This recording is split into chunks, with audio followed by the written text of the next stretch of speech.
The Mayo Experience. Mayo Experience. Mayo Experience. Mayo Experience. Experience. Welcome to the Pat Mayo Experience, the Memorial Tournament. Early look, early leans. It's the preview for the course. Well, we did the preview for the course last week, and shockingly, not much is going to change this time around. Same location, Muirfield Village. But before we dig into what we're looking for, who's in the field, and what's going on this week, and what makes it different from the Workday, which is still going on, by the way. As I record this, the players are through 16 holes. Justin Thomas has a 3-stroke lead. Hopefully he, forgets half of his clubs tomorrow or something, and Vic and or Morikawa can make a run to the top, preferably Vic. That would be fantastic. I'm not going to lie to you. But we'll see how that ends up going. If you're watching this after the fact, you probably don't give a shit about this because it's already happened. If you do watch this before Sunday, just know that the tee times have been pushed up super early. Guys are going out in threesomes and at 7 a.m. local time. So that's Central Time. At Workday, at Muirfield Village in Ohio. So just be cognizant of that if you're playing Showdown or anything like that. You're not going to have the ability to wake up Sunday morning, unless you wake up super early, and enter your Showdown lineup. So just be cognizant of that. Other than that, let's just kind of dig into what's going on. Smash the like button to the video, and in the comment section, give me your early lean so far heading into the tournament. Also, all stats and the tutorial that I'm going to go through and the stat building, that is going to be powered by fantasynational.com. All the tools, all the stats, the live leaderboard, everything that you want is up on fantasynational.com. And if you use fantasynational.com/Mayo, you get 20% off. Or if you just use code MAYO, Mayo, you get 20% off. Highest of recommendations from me to use fantasynational.com. Since golf has returned, already one Millionaire Maker winner as a member of fantasynational.com. Hopefully we can make it 2 this week. It's not going to be me, but maybe someone out there. I saw a few decent 6-6s with the Fantasy National symbol on DraftKings. That'd be awesome. Maybe we can just hit Morikawa or Hovland. We can all win some bets too. That would be awesome. Not holding my breath on that one. The other big thing, too, is if you subscribe to the Pat Mayo Experience audio podcast, which I highly recommend that you do, it really helps me out in a big way. Even if you see football shows up there and don't give a fuck about football, download them anyway. Then erase them. That way I get credit for the download and we're all happy campers. But if you just scroll to the bottom with your phone and just tap the 5-star button, it takes like 3 seconds to do. That goes, this is probably the most important thing you can do to support this show. And we're always giving away everything for free. We're doing giveaways, and I'll probably have more Millionaire Maker tickets to give away Wednesday at noon Eastern time on my Twitter account at the PME. I've got them the past 5 weeks. Hopefully they continue to do that. And if you subscribe to the pod, you can easily find the link to the Pat Mayo Experience audio podcast in the description of the podcast. You can find the link. We broke DraftKings. So we wanted to make it bigger. We filled it as of Monday evening again this week for Workday. Now for Memorial, it is the biggest it actually can be. I believe it's 6,667 spots. $100,000 of rake-free money. I asked them to make it bigger. I asked them to make it up to 7,000 or 8,000 for the week. And they told me, Pat, listen, it's rake-free money. It's a listeners league. We can't have it being one of the biggest tournaments on DraftKings. We just can't do that. And I was like, that actually makes a lot of sense. They're not making any money off this. It's all rake free. So enter that contest as quickly as possible. I actually had the choice to say, hey, should I make it the $15 buy-in like it normally is, 3 max entry with the no rake, or up it to 10,000 entries for $10. I decided to keep it at the 15. I think that we might, this is an exclusive club. You gotta work to get into it. At least you gotta click on the podcast on Sunday or a Monday to get into it. So let's fill that as quickly as possible. And maybe if we keep filling it so quickly for one of the majors, maybe we get up to 150K guaranteed, something like that. That would be amazing. So the faster we fill this thing, the better it always looks on us. It's just more resources for the show, just like smashing the like button and hitting the review for everything. So that's what I'm looking at right now. Let's talk Memorial. What is different this week than last week? Well, this week being the upcoming week. First off, different field. It's going to be the same course. So for the course, I looked at the scorecard. It's exactly the same measurements for each of the holes and total distance as it was for Workday. So that's not going to change, even though they're going to use different tee boxes. So that will change day to day. That leaves my key stats being exactly the same. We're going to go with strokes gained approach, par 4 scoring from 400 to 450 yards, proximity 150 to 175, and around the green. We've been seeing so far how imperative it is to be able to get it up and down. One of the reasons I ended up back on Hovland this week for Workday was he started to figure out his short game. He's not a disaster. You don't need to be the best guy in the field, but we've seen him get it up and down from the bunker. Just stuff he wasn't doing before, he is now doing. That if you're going to be a guy who's like -3.5 around the greens for the week, now that's not predictable in a sense, but we have a relatively large sample of most players who are either good around the greens or bad around the greens or average. I'd say average and above if you're making your picks this week, unless your guy is the most ultimate ball striker of all time. He just never misses gers, but that unfortunately doesn't happen very much. So just you want to take guys that are capable around the greens. They don't need to be the best, but they just cannot be the worst. You want to say, like I said, median and above when you're looking around the greens this week. But ball strikers and that type of guy, you can get away with a Vic who's great off the tee, great on approach, okay around the greens. That's sort of a template of what we're looking for. If you're going to be bad off the tee, you got to be great at approach and great around the greens. You want like 2 of those 3 skills to be very high end and the other one not to be a disaster. Putting, who knows? Like Keegan Bradley this week's getting like 9 strokes on approach and lost 5.5 on the greens. Thanks, Keegs. Got you in my lineups. Top-notch stuff there. The course, Muirfield Village, 2nd week in a row. First time like we're ever seeing this on tour. So the big differences are going to be they're not going to cut the rough.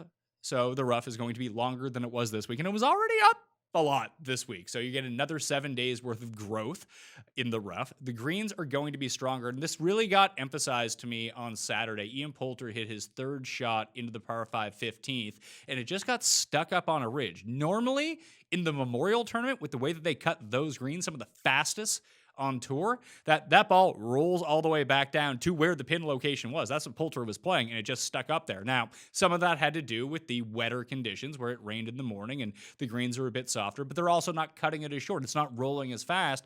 So I want to see some pressers before I commit to anything, talking about how guys going from week 1 to week 2 are going to adjust on the greens. I think that's really going to be the hardest part. Generally speaking, the pin locations will be more difficult, yes, but they're going to be more difficult for everyone. Guys that play this week versus the guys that play next week are going to just deal with different green speeds. I don't know how long that's going to take them to adjust. They'll play practice rounds. They could be fine, and there could be no difference. I'm just curious to know if anyone comes out and says, oh, shit, like these are running super fast. Like I'm all fucked up now.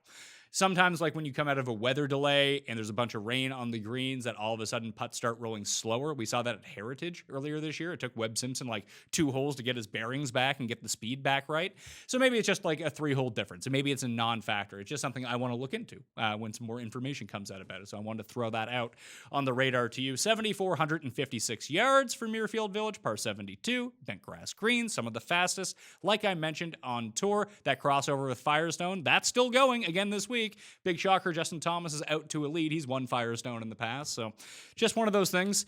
73 bunkers, 13 water hazards all across the course. Like being accurate off the tee and gaining strokes off the tee, again, while not the most imperative part of the strokes gained tee degree metrics, you can see where it can lead you to a lot of problems, especially with the grass being grown up in the rough this week or for Memorial.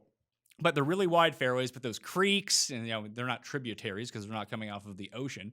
Geography, or fjords for that matter, but these just like little just bits of water that you can find. You need to be pinpoint. Ask Justin Rose. He found like every water hazard on the course. He can tell you where they all are now. So just don't be Justin Rose from this week. Try to be Justin Rose from next week. Maybe he can get his bearings back together after one of the worst tournaments I think I've ever seen him play. The past winners here, obviously someone's going to win Workday, but before that, last season, Cantlay wins at 19 under, Bryson 15 the year before, Duffner, Dirt McGirt, Lingmerth, Hideki, Kuchar, Tiger, Steve Stricker, and Justin Rose. Let's get into this Memorial Field and actually see who's here. And there's 133 players in the field this week. That's opposed to 157 from this week. The 6 of 6 percentage in the Millionaire Maker on DraftKings was around 2.7%. That's a 3rd consecutive week. It's been sub 5%. It's been incredibly difficult to get all 6 players through. So we're going to see a jump down in the number of players. It's not going to be a full field. So, when you subtract 20 players from a field, it just logically, percentage-wise, becomes easier to make the cut. Still not easy by any means. So you have 2 pieces of chalk hit. Like the fact that Woodland ended up rallying to make the cut actually pushed that percentage way up, because it would have been like 1% at this point. And someone actually did reach out to me that they were getting frustrated. They're like, I have these 5 of 6 lineups and 4 of 6 lineups, and I'm just wasting my money. And my refute to that was like, what sort of contests are you playing? Like, what are your expectations going in? I think that's a very overlooked part to actually doing well on DraftKings. Like, if you are only entering the Millionaire Maker or that big $5 contest or just gigantic GPPs with very top-heavy prizes, like, you need to almost be perfect. Like, 6 of 6 is good. You'll probably cash, but you still need to be at the very highest end of a perfect 6 of 6 lineup in order to make like big amounts of money. Other than that, you're going to lose like 90% of the time putting your money, especially if you mass multi-entry. If you're putting in 5 to 10 to 150, wherever it is, like you're going to have more losing lineups than you do winning lineups. So like the way that I'm looking at it this week, like I got wiped off the board last week and I had 0 6 of 6s across 25 lineups this week, but I had a ton of 5 of 6s. And those 5 of 6s are kind of treading me water and things like the Millionaire Maker. I think as I look at it right now, I'm about even in the Millionaire Maker, up a little in the 5, but I actually picked the right stuff. Like in my contest, I have a really good 5 of 6 on the go. I'm in the top 200 there. I have a 5 of 6 in the $100 single entry. That's inside the top 20 of that tournament right now, and that's paying really well. It's a winning week as of Saturday for me right now. Now, of course, I have Justin Thomas and Vic and Morikawa, 2 of those 3 guys in almost every single lineup, so that's really going a long way. You still need to have good 5 of 6 lineups. But if you play in the smaller entry tournaments, like I looked at it this week and playing in the $100 single entry, there was the really big one that I think that had like 500 or 5,555 people. I decided to play in the one that had 555 people. Yes, first prize is much, much lower, but at the same time, you have to beat fewer people. When you look at the guys that win all the money that aren't the Millionaire Maker winners or the 555 winners, they're just people playing smaller tournaments for higher stakes. Just your margin of error in that type of tournament is just so much smaller. I know this is obvious to a lot of people, but there's also a lot of new people who've come in who are testing their feet for the first time at DraftKings. Like, I think that's really important to know. And you can even find some of them, like the big $5. There's also like a smaller $5 that comes out later in the week. So you don't need to like rush, get all your entries into the one that has like 100,000 people on it. Maybe there's one with 20,000 people that comes out later. Maybe 100K isn't first prize, but like 20K will be first prize. Like, what are your expectations going in? I like to live a little bit YOLO a lot of the time. Like, I like to put a bunch in the 5 and a bunch in the Millionaire Maker. And if I win, yay, I win $1 million. That would be amazing. That's what I'm trying to do. Win as much as possible. This is fun for me. Like, that's how I get the fun out of it. If you can't handle like the losing weeks over and over, play 50-50s, play cash games, because 4 of 6, 5 of 6 the past few weeks in those contests would be winning lineups. As long as you had someone like 2 guys in the top 10, it would have worked out. So tournament selection is so key to all of this. I have Drew Matthews coming on the show from the brand new FadeTheNoise.com. I believe it's FTN Fantasy or FTN Daily. FTN Bets are the 3 sites. My guys, Brad Evans and Jeff Radcliffe, just launched the site. So I'm having the ringer. My guy Chris Meany works there now. So a lot of friends over at FTN. Wishing them the best of luck. So we're going to have Drew on. Drew's been a regular on the show when he was at fantasygolfbag.com. And I'm kind of interested too. He sold Fantasy Golf Bag. He's now a part of the site.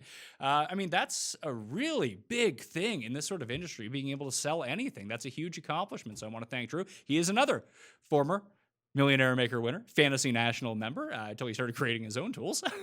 But if you use the promo code Mayo at FTN Daily or FTN Bets right now, you can get access to any sport that you want. And they have I believe they're running a 20% discount right now. And the promo code Mayo, M-A-Y-O, will get you an extra 5% on top of that. It's probably the best deal you're ever going to get on that site. And they have such cool tools for every sport. It's fucking awesome. I highly recommend everyone go check that out.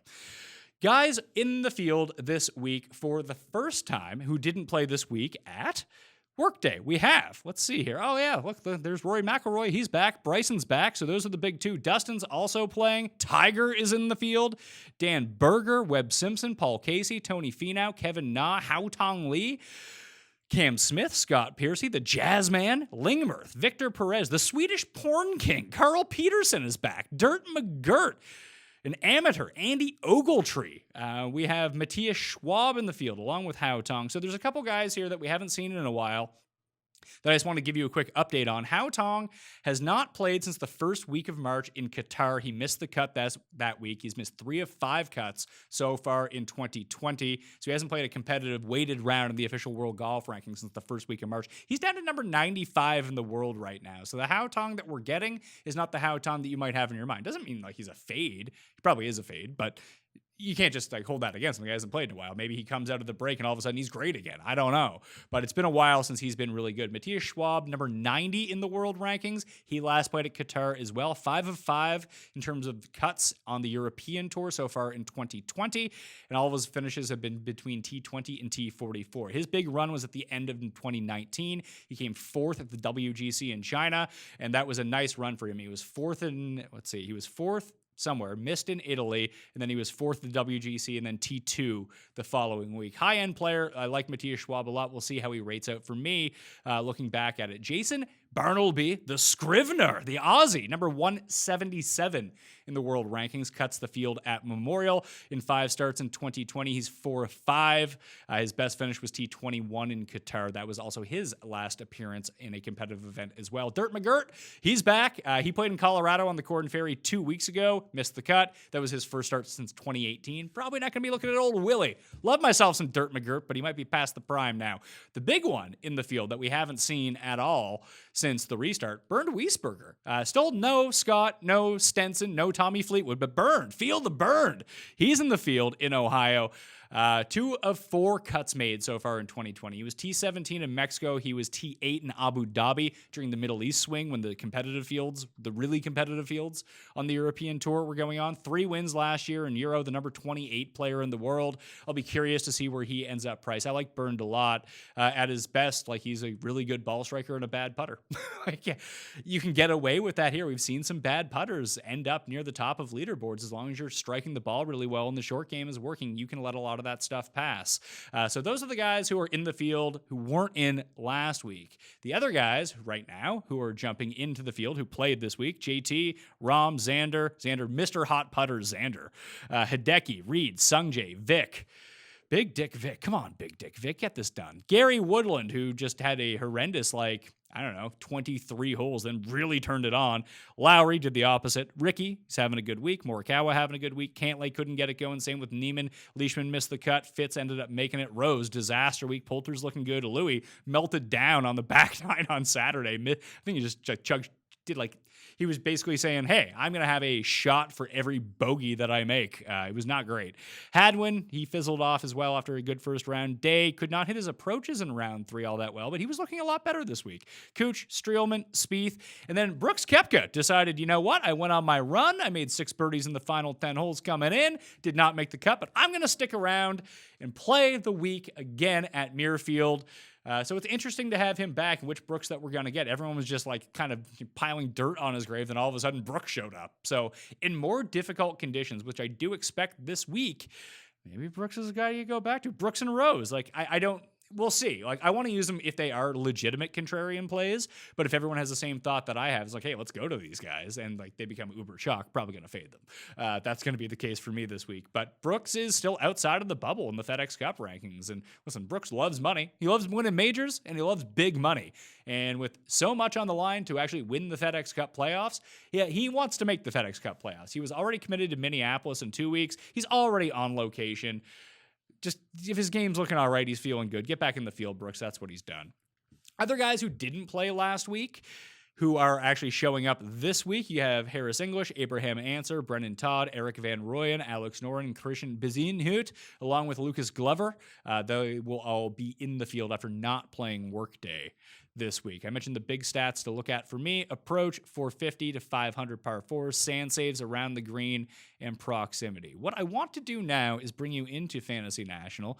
I'm going to run my stat model from this week. The cut line this week was, Memorial, new for 2020. I tried to rejig it a little bit, and we'll see how it did so far at least. You see I weighted 4 to 450, that proximity range 150 to 175. Probably didn't weight around the green high enough. Probably going to go back and dial that in. Since I've already weighted off the tee and approach and around the green, I'm going to get rid of tee to green, make that a 0, and I'm going to up the around the green to 10%. I don't know why that's sticking at 5. Either way, and we'll run that and see what it gives us for Memorial this week, and see if that's someone just kind of jumps off the page. Obviously, the stats aren't loaded in from this week at Workday. That won't happen until the actual tournament concludes. So we want to run it again to see if more names end up popping up. And it'll be interesting to dig in when we go through the live leaderboard to see if there's any guys that missed the cut that ended up with like just severely bad putting weeks, or there was just one really outlier type performance. You're like, well, that's probably something you don't need to do. It's the same reason I got back on Justin Thomas this week. I've already had people tell me Justin Rose can't do it again. He's broken. You'd be so shocked the amount of people that told me the same thing about Justin Thomas this week. Well, he missed the cut at Travelers. He's awful. He could never do anything. Did you know not only did he miss the cut at Travelers, he missed the cut at Memorial last year? How the fuck is that working out for you? Like, good guys are good guys. And one of the keys to being a really top-end player is that you don't go through prolonged bouts of being shitty. You have bad weeks. Everyone has bad weeks. And then you rebound and get back to the form that you were already at. So let's see how this turned out for us. Over the past 50 rounds, Justin Thomas, Rory McIlroy, Cantley, Xander, Hideki, Hovland, Rahm, Morikawa, Paul Casey, Tiger Woods, number 10. Tiger's a player I want to dig into here in a second. Obviously, there's going to be a lot of chatter about him all single week. Bryson, number 11. Webb, Answer, Varner. What I'm going to do now is trim this down. So I'm going to take all the rounds, except for Workday, from the past 2 months, which gives us everything since the restart, and see how that ends up going. I've been having a lot of success doing this. Obviously, we've had a bunch of runners in contention every single week. You need your guys to come through on Sunday. We couldn't do it with Rose or Xander or who the hell was the other guy? Bryson at Colonial. But then the next week, Webb comes through. Then DJ comes through. And I pray to God. We'll see where these guys ended up. Let's see. Thomas, 16. All right. There we go. Victor Hovland. He's in the clubhouse. He's 2 back as it stands right now, and that's 2 ahead of Morikawa. Maybe Justin Thomas wants to make bogey on 18. I don't know. He's in the middle of the fucking fairway like every goddamn time. But if he just closes at 16, then, 2 shots, Vic can make those up. I mean, I've had money on Justin Thomas when he melted away at Riviera. Maybe he can do it again at this tournament. Or maybe Vic just goes out and plays so great that, Thomas doesn't shoot 6 under. Maybe Thomas will make a bogey for the first time all week. Really hard to go an entire tournament without making a bogey. Call it like the Troy Merritt effect from last week, where it's like, oh, he hasn't made a bogey. It's like, well, he's also Troy Merritt. Guy makes bogeys. It's going to turn. I think he doubled the first hole. So maybe all the good luck and good fortune, not to say that Thomas isn't playing well. He's playing extraordinarily well. But all of a sudden you miss a 4-foot putt. You don't make that 8-footer for birdie. Just stuff like that. Stuff like that has been going right for him all week. Maybe it goes against him a little bit, and Vic can crank up that putter. Just have one hot putting round, Vic, and we're good to go here. I might have to figure out some hedge equity, too, if they get tied, that if Morikawa is going to stick in 3rd place and I have 2nd and 3rd, if Vic can somehow catch up, then all of a sudden maybe we're good. I think that I'm not sure how 14 is going to play next week because it's been very drivable all week. Victor's been awesome on that hole. Hit it to 10 feet for eagle on Friday, 20 feet for eagle on Saturday. Justin Thomas has laid up. He laid up on Saturday. So I don't know if he's going to trust his driver to go at it. And we know Vic is going to go at it. So, this, like, in round 3, Thomas laid up. It was an okay iron shot. He put it to like 11 feet and he made the putt. Vic hit it to 20 feet, just missed his eagle putt. Like, that could be the swing right there. If Thomas misses that 11-foot putt, taps it in for par. Vic, it goes 1 inch to the left. He makes that eagle putt. Those are the 2 strokes right there. I would expect Vic to be the more aggressive of the 2, and that can go really wrong when you're pin chasing. I'm curious to see what these pins actually look like on Sunday, but that's the circumstance. That could be the flip right there. We know that Victor has more length off the tee, but Justin's been driving the ball very, very well so far this week. But you just need some luck when it comes down to this. Maybe Morikawa gets hot and shoots -8 again. Who knows? To get that putter all ratcheted back up. Let's go back to the modeling right now. So since the restart, you can see the rounds here, 16, 16, 12. Again, those will be updated. You have Victor, Bryson, Answer, Sergio, who's back in the field, Dustin, Webb, Neiman, Rose, the glove, Doc Redman. Oh, Doc Redman's back in the field, too. I forgot about that. Kevin Streelman, Hideki, Norlander. I really should have eaten the Norlander chalk this week. It would have made me, like, a lot of money because I would have had a ton of 6s. Berg, been playing great, and that's only through 8 rounds. So that's what we're looking at. I mean, that should be Adam Hadwin, Kevin Na. We'll see how Kevin Na ends up doing. See how that back is feeling. I have to Instagram him. It's usually like doesn't play, plays well, withdraws in terms of his back right now. Thomas is obviously going to go way up that list, but I would bet you if Hovland rates out again as the number 1 player. As you can see that around the green, 44th, he's gaining again this week. So just don't be shitty around the greens. See someone like Answer. Now, this is a bit different for someone like Answer because we know through his 12 rounds, both at so the 8 at Travelers and RBC Heritage, he basically hit every green in regulation. There wasn't a whole lot of around the green work to do for him. Really good at those long par 3s as well, the really difficult ones. So if he doesn't have it going, he can get into trouble. We've seen that with Glover. We've seen that with Redmond and even Hideki. That's really been an Achilles heel for him so far this week, is that the around the green just hasn't been good. And you're like, man, Hideki, what are you doing? You used to be like the best at this, and maybe that flips. I don't know. Webb is interesting. The last time I played him on bentgrass, he missed the cut. Then he ended up playing pretty well the next week. But you can see he's neutral on bent, great on Bermuda, great on POA. So he's not a negative. He's not going to putt you out of tournaments. But you can see it's just not his preferred putting surface. And maybe that doesn't really mean anything. And maybe that's going to be individual week to week to week and how these things go. And maybe his irons just continue to be so damn good that it doesn't matter at this point. And he's actually driving the ball really well when you look at it. 3 in a row gaining off the tee, including at that missed cut. And we know that his approaches day 2 at Charles Schwab really made up for a lackluster day 1, and on those bent greens he drops 3 strokes. But the approach, the driving, we always know that he's going to be a great player around the greens. You can just see he's a positive over the past few. The putting's going to be there. If the putting's not there, then maybe just the way that he's going to be, I'm sure he's going to be priced, that you're going to have a decision to make of, do you take Bryson? Do you take Rory? Do you take Dustin? Do you take Webb? Like, he's going to be in the mix with those guys. That's how well he's been playing. Maybe you get a discount on Rahm this week. I don't know. But someone like Sergio, really good around the greens. I have no idea how Sergio has played this course over the years. It seems like a course where he'd be really good. Great at ball striking, great around the greens. And as you can see, too, that he actually gains a little bit on bent grass and Bermuda. Not so much POA. Not a great putter to begin with. As you can see, that the putting has not been very good. But off the tee in the last 5, great approach. Pretty good. Around the greens, really good. Since the return, 3 events, gained over 2 strokes around the green in each of them. Had the hot irons going at Heritage. Hasn't made a putt. So let's type in Memorial. Hasn't played Memorial in a very long time. I think this goes back, the database goes back to 2012. So interesting to see. Maybe I will go back to the well here with old Sergio this week. Rose. Fucking Rose. He just destroyed everyone.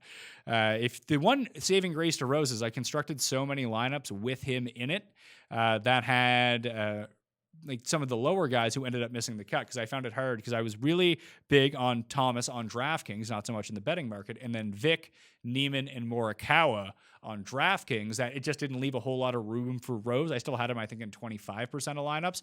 But since Swafford missed the cut and Stanley missed the cut and everything like that, that's who Rose was paired up with. That actually was a really good break, a lucky break, really, on my behalf, just because I wasn't able to jam him in with all those other studs that I wanted to play.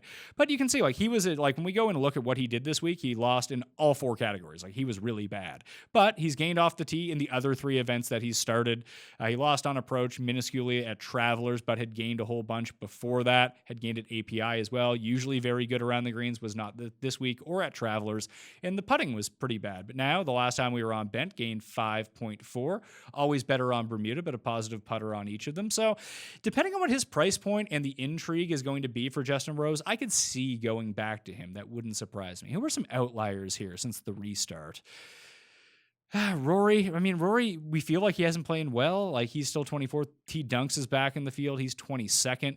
Who has been the best in approach? Answer, Hovland, Glover, Redmond, Norlander, Varner. Varner's around the green is really tough. So is Redmond's. That's tricky to look at. You'll see a lot of the best approach guys bat around the greens. You'll see it caught up to Naismith this week, too. He got it going a little bit bad, and he can't save himself at the time. I'm encouraged by Neiman. He's not having a great week. He's having a good week, just not a great week. But he, too, a lot like Hovland, has been getting better around the greens. Woodland was a disaster again for a while, and then he wasn't. Someone like Connors, you can just see that. When the wind picked up on Saturday, Justin from Roto Grinders pointed this out, played a Day versus Connors head-to-head because he saw, like, the wind was up when they were out on the course in the morning, Day v. Connors. We know Connors is a good ball striker, but he's not going to hit every green in regulation. Then at that point, when we really look at it, Day is someone who generally is good around the greens. That if that's what it comes down to, and I think Connors made a double bogey by chipping it over the green twice on the second hole, and that's where the round went. Day ends up winning that head to head. That's a very astute observation. One of the great things about Fantasy Nationals, you can find that stuff in real time when you're going to look around. How did Leishman? Where did he end up just going off the rails here? Because, he always rates out well. His around the green game, again, very bad, the approach. We'll dig into these guys when we go back and look at it. Chucky Schwartzel, I thought killed me when he missed the putt on 18 to go from -1 to even. Turns out it didn't matter. How fun was that cut line swept, by the way? It fucked me because I had Swafford, who hit it out of bounds on his last hole. And Shot Tracker didn't update that right away. And then he makes a double on what was the 9th hole on the course, his 32nd hole overall, or 36th hole overall, misses the cut on the number. Stanley, 2 huge par saves on 16 and 18, then misses a shorty on 17. Turns out he needed to make that one too. If those 2 guys make the cut, I make so much money this week because they're in at -2. Then there's the gaggle of guys making deep putts on their last. Si Woo made a 20-footer. Bronson Burgoon made a 30-footer. Ryder made a 30-footer. All these guys combined end up pushing the cut up that number. It was a fun sweat though because it carried over. That's part of the fun of DraftKings Golf too. If you don't enjoy that part, that's too much for you, and that puts you on so much tilt, you're mad about it, you might want to stop playing. I'm not going to lie to you. For me, that was a lot of fun. I love just the intrigue of following along. I wish it was on TV, that we could see these shots in real time instead of fucking Shot Tracker, which is wrong half the time. And they're oh yeah, he hit it to the rough. No, he didn't. He's in the middle of the fucking fairway. But either way, the stress, maybe there's a part of it too that because you can't see it in real time, that it adds even more stress to what's going on in terms of the cut line.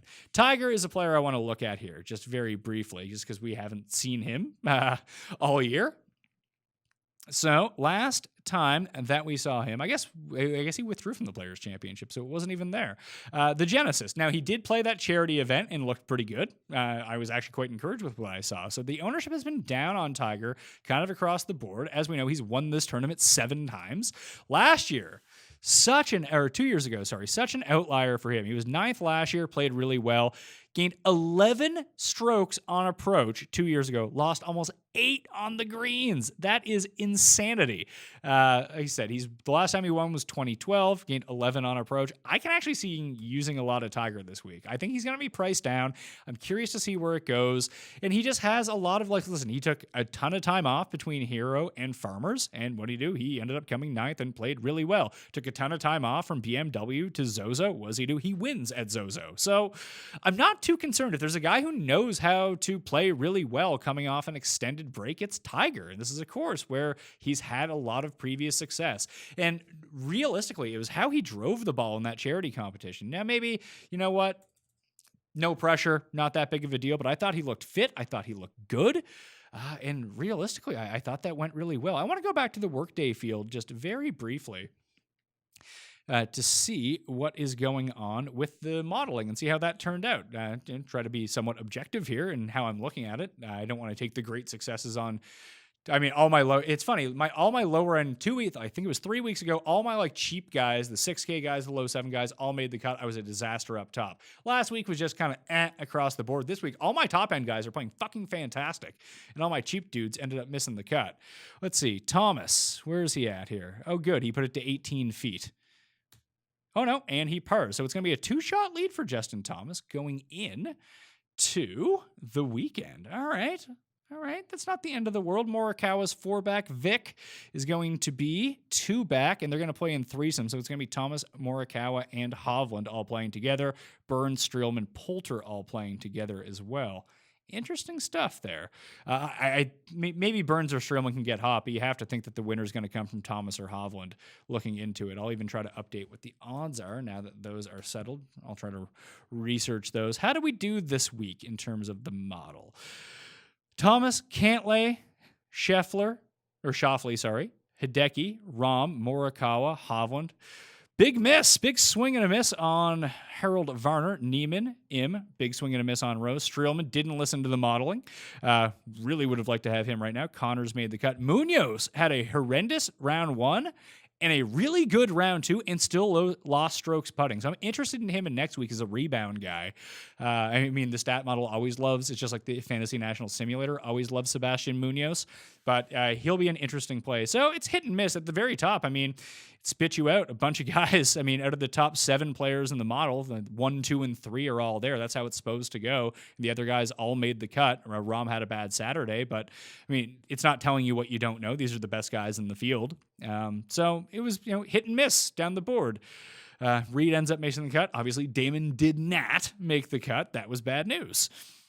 So hit and miss for the modeling this week. Maybe I'll try to refine it as it goes along so far this week. But we can take a quick look at the in-tournament stats to see how that went.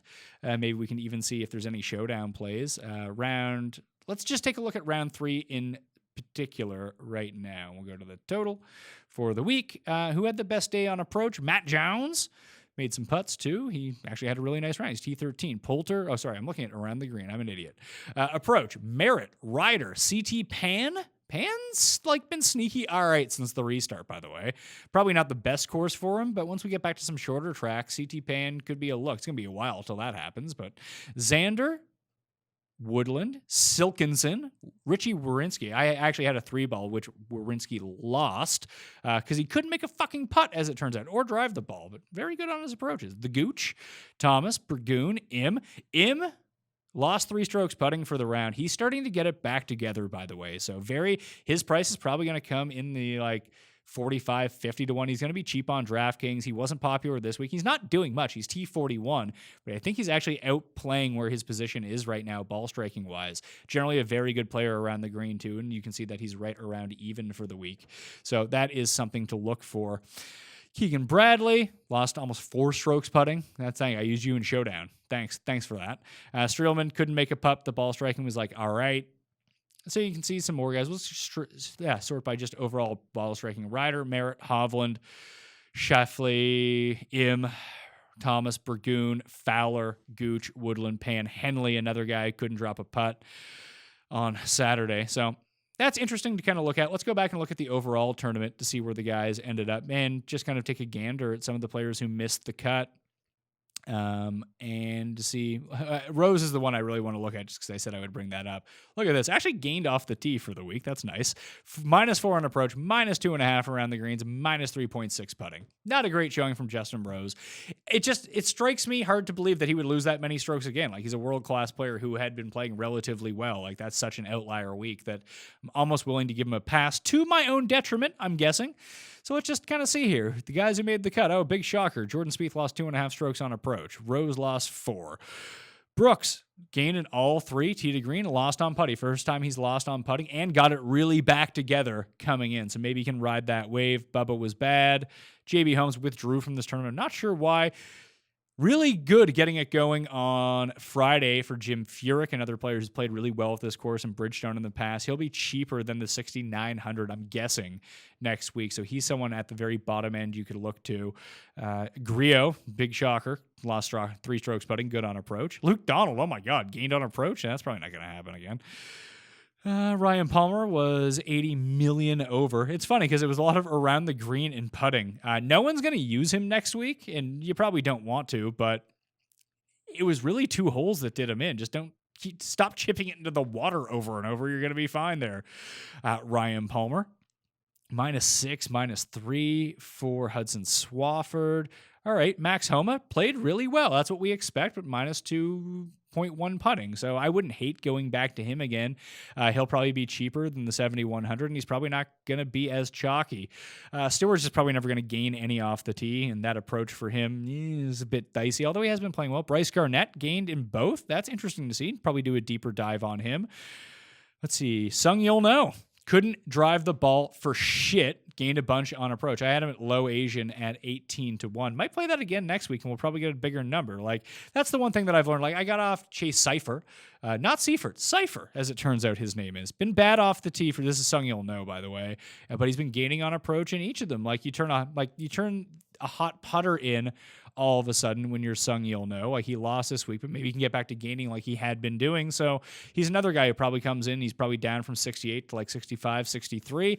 It's just sometimes these sleepers who miss the cut, and you can find the reason that they did miss the cut, you can go back to them, and all of a sudden, like, they're going to be all right. Stanley just played well, missed the cut on the number. This has been a good course for him. Maybe people are dejected by that and don't go back. He was only like 2% owned, I think, this week. Collie played well, couldn't chip, couldn't putt. Wouldn't hate going back to him after seeing that number kind of pop off the screen. Aaron Wise almost went full Keegan. He played really well on Thursday, really poorly on Friday. Kind of go back deeper into him. Cam Davis, typical story for him. Tons on approach, couldn't putt for shit. Munoz, +1. He was 7 over in his first round. Gained almost 2 for the tournament off the tee, almost a stroke on approach, better around the green, still lost 4.5. I'm going to like Munoz again this week. Every time I like Munoz, he's got awful, but just think that's a place where you could go. It was nice to see him rally. It was a lot like Ben An. He got so hot there was a thunderstorm, had to dry him out a bit, and he ended up missing the cut. But let's see, Byung-Hun An ended up in the positives and even in putting. I think that he'll end up being chalky just based on the way that he did that this week. Who are the guys who are just out of this world putting? Just so you can kind of parse that to say, hey, that wasn't going as well. Let's see here. Let's sort by position. Look at the leaderboard. Morikawa, 6 strokes putting. That's kind of why he had a bad round 3. Streelman, 7.4. He's like, these guys are all having good ball striking weeks too, obviously, and that's propelling them up. But Justin Thomas, 2.1, Vic 0.9 with the putter. Like, they are striking the shit out of the ball, as you can see, already over 10 in ball striking, over 12 each tee to green. That it's just hard to sustain yourself when you're gaining 7 strokes putting. Like, it can happen, but to do it not only again into Sunday, but 2 weeks in a row, that's tough. Poulter is losing on approach for the week and gaining almost 8 strokes putting. Xander Schauffele is up to 6 strokes putting. 3 on approach is good. I'm not going to say that it's not. Zach Johnson, 7 strokes putting, losing in ball striking for the week, so fade him next week. Mackenzie Hughes, 5.4. Jerry Kelly, 5.4. Norlander, 4.8. It's funny, Norlander is doing it the opposite way of what you would have expected if you used him this week. He had been striking the shit out of the ball and not putting. Ends up being good chalk this week. And he wasn't even as chalky as I thought he was going to be, but $6,500, like, he's probably the reason you have a 6 of 6 lineup this week. Stumanji Sink, getting it done around the greens and putting. He keeps making putts, but like, that's so terrifying to me to look at, to say that, can you repeat that again this week? Next week, sorry. It's going to be tough for me to see. Steele, almost 9 on approach, -5 putting. That's a player I could go back to next week. Almost 11 strokes tee to green. That makes him 3rd for the week. And this putting performance is going to mask that. Not amongst people who know and use things like Fantasy National or sharp bettors, but I'm curious to see what they open with the pricing. Werenski, again, 8.5 strokes on approach. He's probably not going to hit that level again this week, but maybe. I want to go see what his splits are putting-wise, just to see, is this something that we should be accustomed to? Usually a great putter on bent. Not so much this week. Not usually a good approach player. Great this week. Was really good at Travelers, gained a bunch off the tee. So he's kind of piecing it together. He seems like a player who's really close to potentially putting all 4 rounds together. So that is something very interesting to see for me. Let's see. Neiman and Connors kind of doing the same thing. Great ball striking. Can't chip or putt. Neiman better at chipping than Connors, who's just a disaster every time he misses the green. Keegan, over 10 strokes gained ball striking, -5.3 putting, -3.3 around the greens. I just want to go take a gander at what he has been up to recently. Usually good around the greens, even over the past 5 tournaments, like long-term good around the greens, long-term off the tee, long-term on approach good. We know he's a shit putter. Let's see, at Memorial over the years, he's kind of feast or famine on the green. So maybe he lost so many this week that it just goes back the other way when we're looking at it next week. Always worse on Bermuda, generally better on bent. So I can see going back to Keegan again next week. What happened to you, Shane Lowry? You were my pal through like 23 holes. Phil Mickelson can't putt this week, but is striking the ball incredibly well. Phil, maybe go to Phil. Who knows? Let's see. Brooks, positive across the board. Now we're back into the miscut guys. All right. I think that's good enough for the first look this week. A lot of what I said last week in terms of how this course plays and the stats is what I'm going to go with again this week. And I'm just going to be looking for value. Like, I didn't want to bet Justin Thomas because he was 10-1 this week. I very rarely, especially in a 157 person field, want to take a guy who's 10-1 around a lot of other elite players. He turned out to be the elite of the elite players, but I thought there was better value down the board with Hovland and Morikawa. Now, when they don't win, I'm going to prove to be wrong. If Hovland wins, I'm going to look very smart in taking that approach this week. And even if you had taken Ricky or Im or Reed, other guys who were in that area, they did better than most of the very top end guys. So if you went to the top of the board, you had to be right with Justin Thomas. So I'm curious to see what his odds are going to be next week once you inject Tiger, Dustin, Webb, Rory, and Bryson back into the field. We might actually get a really good betting board. So I do think that 20 to 40, potentially even up to 25 to 50 range is likely where I'm going to be making my bets this week. And listen, Hovland, Morikawa up there, Sam Burns up there. Sam Burns also played really well at PGA National, has played really well at PGA National. Another Nicklaus design, by the way, as potentially a crossover thing to look at. Maybe we should just go take a look at Honda Classic from this year very briefly before we get out of here. We know Sung Jae won there. Burns made the cut in all 3 appearances in his career at the Honda. And let's just look at strokes gained to see. I mean, Im won Cassius a big ticket. Hughes playing well again this week. Steele playing well again this week. Berger, maybe just go back to Berger. Maybe just fucking keeps this going. Who knows? Henley made the cut. Davis missed. Woodland made the cut. Garnett, as we saw earlier, really good in ball striking this week. Couldn't make a putt. It's kind of interesting. Wawrinski, another guy, is playing well. Harris English back in the field next week. Ryan Palmer, just a complete disaster. But, he's played well at that course over the years. So maybe, I don't think it's like a direct corollary. I do think that Firestone has far more in common with Muirfield Village. But if you're looking for Nicklaus designs, that's not something that had really even, I had looked at sort of the broad range of Nicklaus courses. Like that throws like Glen Abbey into the mix, which is a super fucking easy course.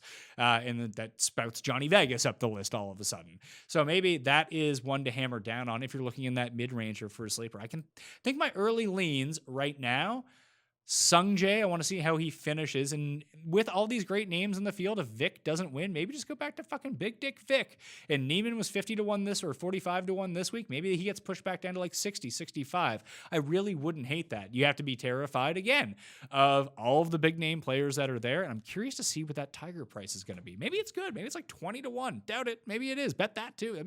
I don't think I've bet Tiger since he's returned. He's won 3 times. The time is coming for me to get in on Tiger. I just want some good odds on it. Maybe this is the week. The link to the PME Open in the description of this video and podcast. Smash the like, give me your early lean, and please go rate the show 5 stars on Apple Podcasts or on Stitcher, wherever you download the Pat Mayo Experience audio podcast. Download them other shows. We're up there too. There's football from all last week. We're going to have more MMA shows. There's 2 cards this week coming out. We're going to have golf every single day for you to get you ready for Memorial. Thanks for tuning in to the first look. Go to fantasynational.com/Mayo to get 20% off. And I'll see you on Monday. Good luck on Sunday. Hopefully we can cash some big ones, all right? Mayo Experience! Experience!